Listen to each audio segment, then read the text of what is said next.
आज हम जो टॉपिक स्टार्ट कर रहे हैं दैट इज इलेक्ट्रिक फील्ड, विद्युत क्षेत्र।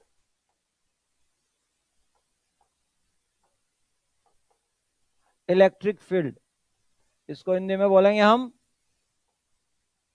विद्युत क्षेत्र।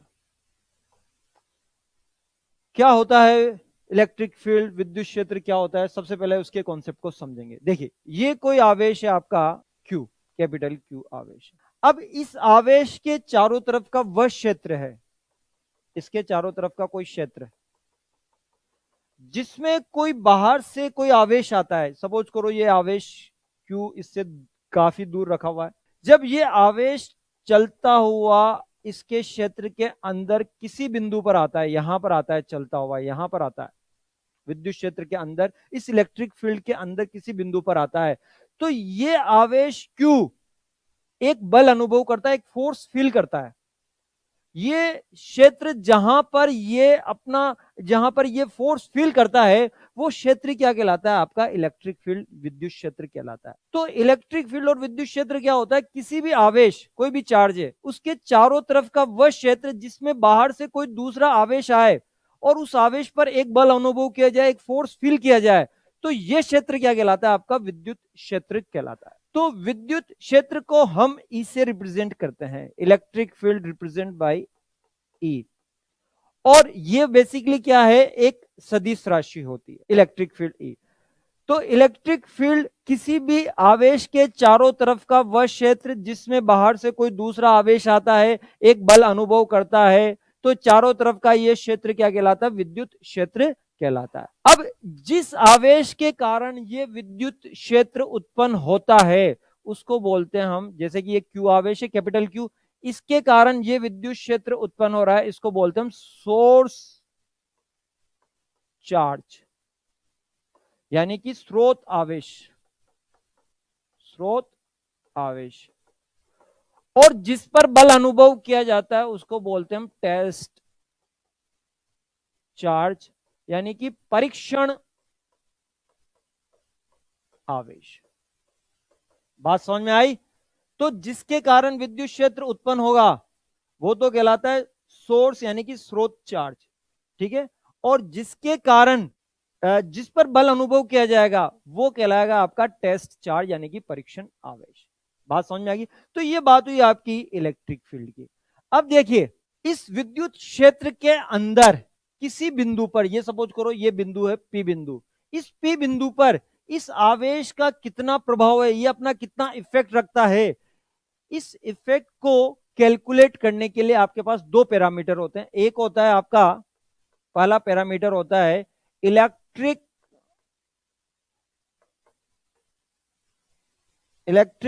Field intensity.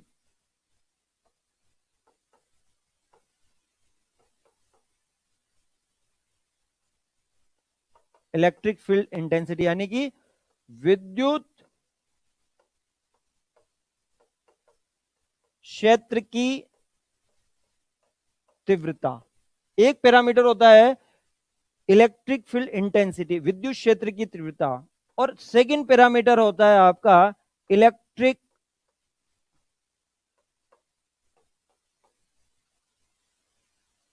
Potential. Second parameter is electric potential, इसको बोलते हैं हम विद्युत विभव। तो विद्युत क्षेत्र के अंदर किसी भी बिंदु पर इस स्रोत आवेश का कितना प्रभाव है, इस प्रभाव को ज्ञात करने के, प्रभाव का मतलब इफेक्ट, ठीक है ना, कि ये अपना कितना प्रभाव इस बिंदु पे दर्शाता है, तो ये आपका इसको फाइंड आउट करने के लिए आपके पास दो पैरामीटर है, वो कहलाता है आपका, एक तो हो गया इलेक्ट्रिक फील्ड इंटेंसिटी और सेकंड हो गया इलेक्ट्रिक पोटेंशियल, विद्युत विभव। भाई यहां पर जब ये आवेश Q यहां पर था, इस पोजीशन पे था, तब इस पर कोई बल नहीं लग रहा था, लेकिन जैसे ही ये आवेश चलता हुआ इस P बिंदु पर आता है तो यहां पर इस पर बल लगने लग जाता है। तो इस बिंदु पे कुछ ना कुछ तो ऐसा है जो यहां पर नहीं था, यहां पर है। तो वही क्या है आपका इलेक्ट्रिक फील्ड इंटेंसिटी या इलेक्ट्रिक फील्ड कहलाता है। तो हम साधारण बोलचाल में इलेक्ट्रिक फील्ड इंटेंसिटी को क्या बोलते हैं? हम इलेक्ट्रिक फील्ड ही बोलते हैं। जब भी आपसे न्यूमेरिकल में पूछा जाए find the electric field, electric विद्युत क्षेत्र ज्ञात करो, इसका मतलब वो आपसे इलेक्ट्रिक फील्ड इंटेंसिटी ज्ञात करवाना चाहता है। बात समझ में आ गई? अब हम वन बाय वन बात करेंगे। सबसे पहले हम इलेक्ट्रिक फील्ड इंटेंसिटी के बारे में बात करेंगे, विद्युत क्षेत्र की तीव्रता के बारे में बात करेंगे। आता है हमारा अब इलेक्ट्रिक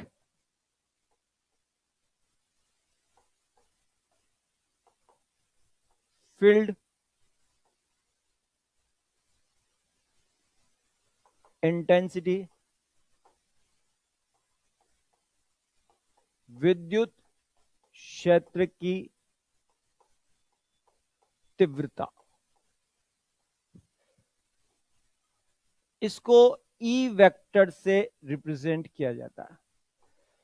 तो जब भी इलेक्ट्रिक फील्ड इंटेंसिटी पूछा जाए, इसका मतलब वो आपसे इलेक्ट्रिक फील्ड के बारे में ही बात कर रहा है। ठीक है, तो देखिए इलेक्ट्रिक फील्ड इंटेंसिटी क्या है। ये आपका स्रोत आवेश है, कैपिटल क्यू। इसके चारों तरफ इसका क्या हो गया? इलेक्ट्रिक फील्ड हो जाएगा।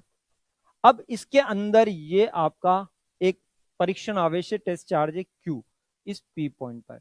तो इस पर जो फोर्स लग रहा है वो फोर्स क्या है आपका? एफ इक्वल्स टू के capital Q small Q upon, अगर ये दूरी आपकी आर है तो आर स्क्वायर फोर्स लग रहा है इन दोनों के बीच में, यहां पर फोर्स लग रहा है ये। ठीक है, तो इलेक्ट्रिक फील्ड इंटेंसिटी क्या होती है? E इक्वल्स टू होता है एफ अपॉन क्यू, यानी कि इस परीक्षण आवेश पे लगने वाला बल और इस परीक्षण आवेश के मान का अनुपाती क्या कहलाता है? आपका विद्युत क्षेत्र की तीव्रता कहलाता है। तो आप इसको ऐसे भी बोल सकते हैं कि अगर इकाई धनात्मक आवेश, ये जो Q का मान है इकाई धनात्मक है, तो इकाई धनात्मक आवेश मान पर लगने वाला बल ही, विद्युत बल ही क्या कहलाता है? आपका विद्युत बल ही विद्युत क्षेत्र की तीव्रता यानी कि इलेक्ट्रिक फील्ड इंटेंसिटी कहलाता है। मींस आपने यहां पर इकाई धनात्मक आवेश लिया, चार्ज की वैल्यू पॉजिटिव 1 ली, +1 ली। ठीक है, तो ये आप वैल्यू यहां पुट करते हैं तो E इक्वल्स टू क्या हो गया? F आ गया। तो ये फॉर्मूला आपका क्या हो गया? इलेक्ट्रिक फील्ड इंटेंसिटी के लिए हो गया। अब देखिए यहां पर इस पॉइंट P पर जो इलेक्ट्रिक फील्ड निकालना है वो सिर्फ इस स्रोत आवेश के कारण निकालना है, इस परीक्षण आवेश के कारण नहीं निकालना है। तो हम इसको बेटर रूप में इस तरह से लिखते हैं, यही आपका ऐसा लिखा जाता है, लिमिट Q टेंस टू 0, यानी कि इस स्मॉल q की वैल्यू 0 से जस्ट बड़ी होनी चाहिए, यानी कि बहुत छोटी होनी चाहिए। तो लिमिट Q टेंस टू 0, ये हो गया F अपॉन Q।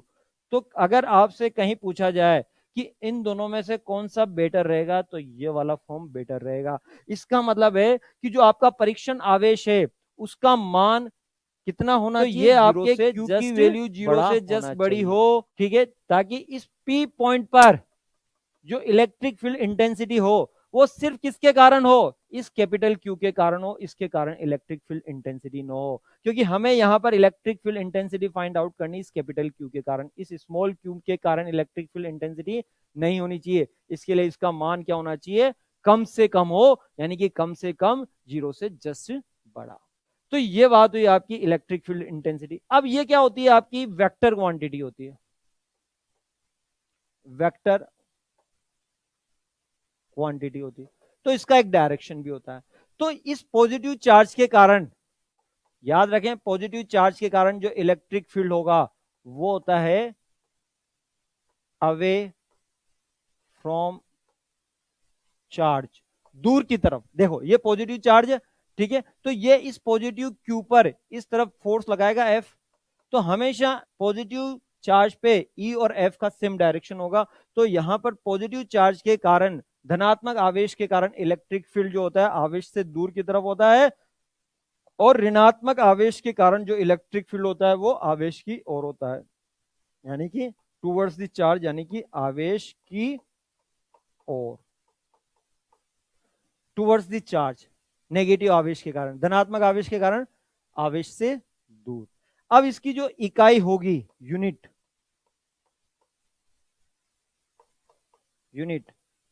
वो क्या होगी, तो आप इसकी यूनिट इससे निकाल सकते हो, तो न्यूटन बटे कूलाम, तो ये होगी आपकी न्यूटन पर कूलाम, ये इसकी इकाई हो जाएगी। तो ये आपका बेसिक कॉन्सेप्ट हुआ आपका इलेक्ट्रिक फील्ड इंटेंसिटी का। चलिए आगे बात करते हैं। नाउ नेक्स्ट इज है इलेक्ट्रिक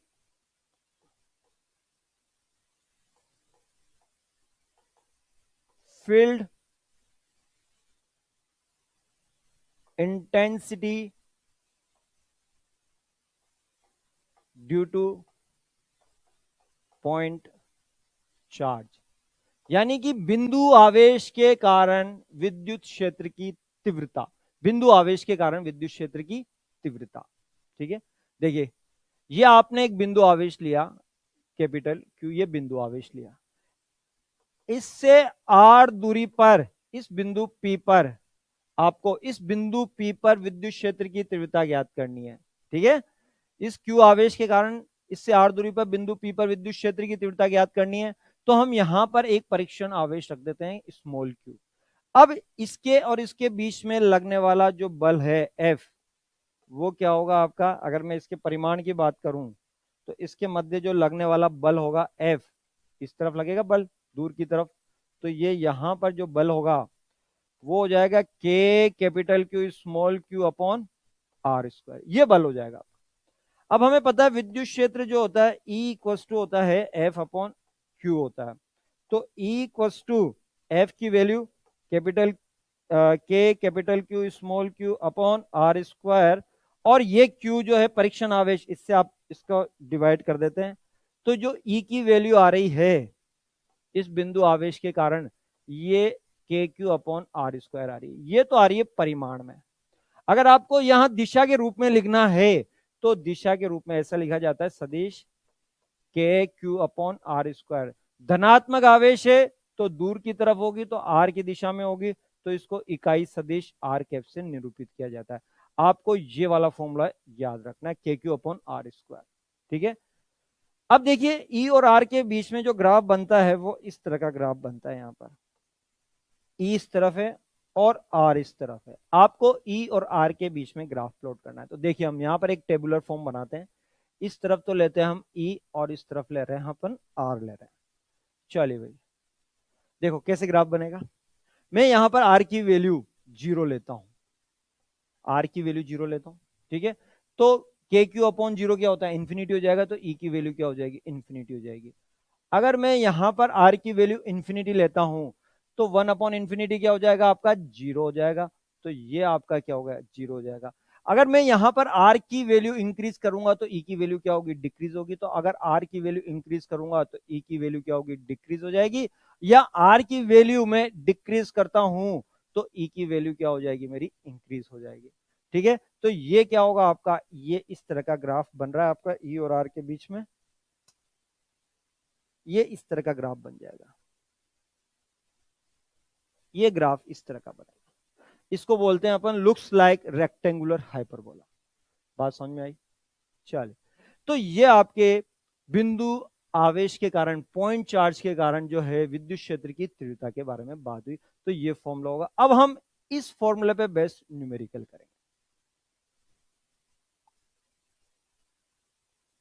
चलिए देखिए ये आपके आ,